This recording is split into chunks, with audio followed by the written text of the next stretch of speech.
firefighter story. Many of Engine 21's members were Civil War veterans who came to Chicago leaving the South looking for better opportunities.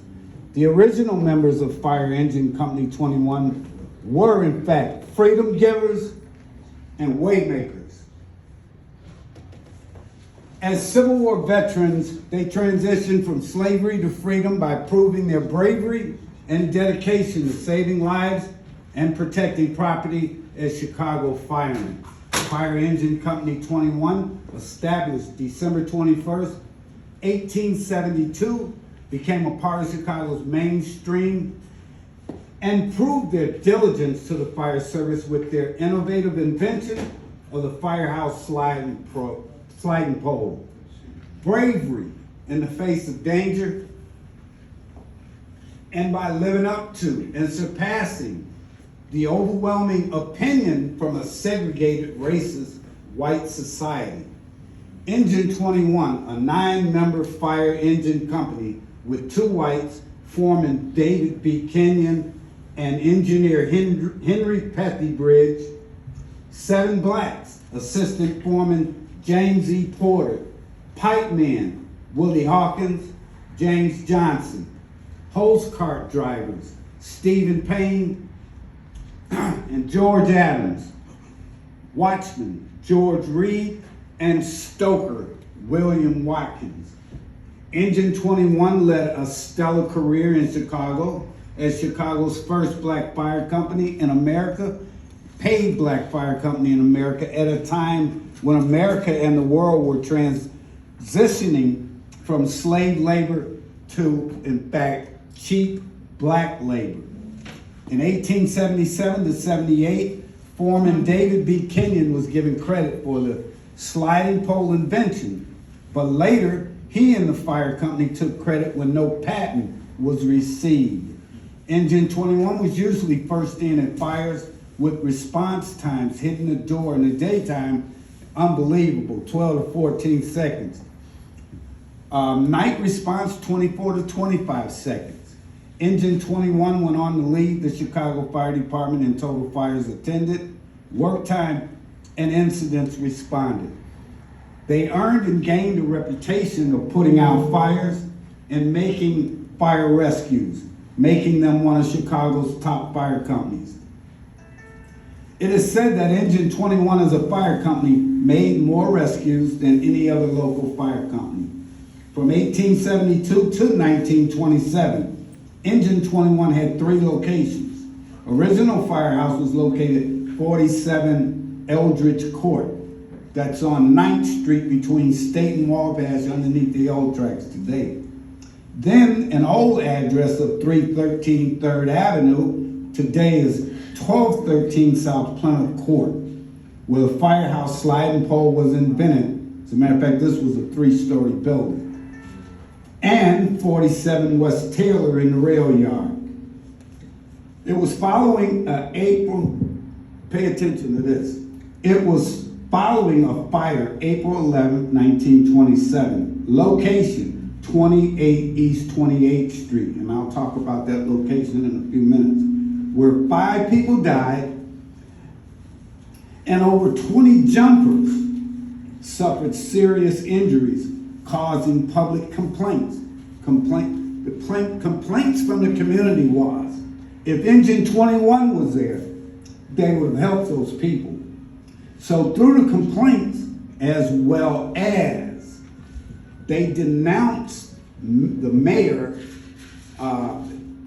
11 days before that. They said that he was racist, he was partly responsible for the 1919 race riots, among other things. So just keep this in mind. The end of March of 1927, they made this complaint. This fire occurred on the Black Belt. Black Belt rolled up State Street from Roosevelt and it extended from 31st Street, then down to 35th, then to 39th. But 2 blocks either side of State Street was the Black Belt. And then when Bronzeville came up, blacks started moving east. We were allowed to move east because they had real estate covenants that limited where we could live. So that They denounced the mayor. This fire occurred. 11 days later,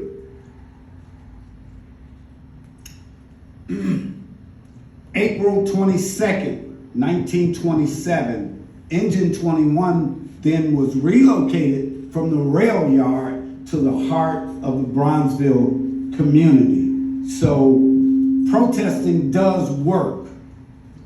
You know, if you just take everything that somebody gives you, then, you know, that's all you're gonna get. That's all you're gonna get. So to finish up here, 11 days later, the members of Engine 21 were relocated to Engine 19's quarters, moving south of the Loop area in the heart of Bronzeville. Engine 21, later Engine 19, remained the only black fire company for 72 years, when in 1943, second black fire company, Arthur Charleston, Engine 16, became the second black company. All right. So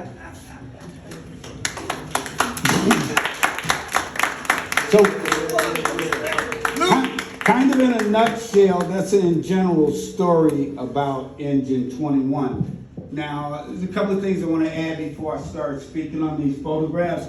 Alan Williams just passed away. Alan Williams, retired Lieutenant Alan Williams, he used to, back in the early 80s, he would hand me bits and pieces of photographs, some of which are up here that you see. And so he was proving to me that Engine 21 in fact existed, that they in fact created the firehouse sliding pole. So now he's gained my interest, but this dude would take some stuff, he'd snatch it back and run off. Right now I gotta go locate him and give me that back, right?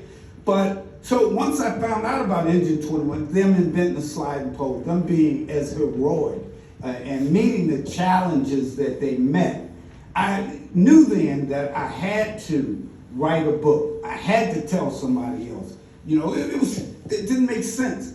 None of us knew that this fire company coexisted. So since early 1980, I have been constantly letting people know that we have a presence here. We've always had a presence here. My reasoning in reference to why those presence aren't discussed, because of all the trauma that has coexisted in our lives and our families' lives before us. So how do you move forward with all of this hanging over your head? You almost have to drop that in order to have enough enthusiasm to move forward in your life. That's how I see it. So, let's talk about, where is my guy at? Okay, I don't see a picture. Medill? Not Medill, no, I'm looking for John Jones. John Jones's picture is down here. I don't see the other one that I had, but. It's right there, behind Terry. No, that's Medill, but okay, so we'll get to him. John Jones, you can Google it. John Jones was a bad dude. Ain't no kids, and I might cuss every now and again. Ladies don't hold against me. I got a bad mouth sometimes. John Jones was a bad dude. John Jones came to Chicago about 1845, 1847. Coming to Chicago, he was leaving St. Louis. He was stopped in Alton, Illinois. He and his wife, New Bride. They were stopped by stagecoach drivers. They were stopped by slave catchers. So in my reading, it was stated that the stagecoach driver had to vouch for them, that they were free people. They continued on into Chicago, where John Jones and his wife became the Underground Railroad with Quinn Chapel. Quinn Chapel came here 1845, 1847, about the same time. So these stories are very much so true. They're validated by document and research information. So in him being stopped, sometimes you ask people, what made you mentally want to do that? Why would you write about that? And so, you write about it and you talk about it because it's true. And most people don't even know these simple stories, right? So in John Jones being the Underground Railroad, in fact, and particularly from 1850 to 1860, why? Because they had what was called black laws. They had outlawed the fact that blacks the free ones in America, according to the Southerners, they weren't free either. I'm gonna get to that. That's super interesting.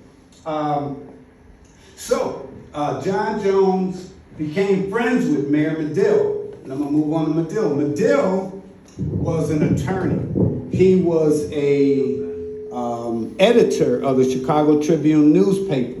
He was an abolitionist as well, a lot like John Jones.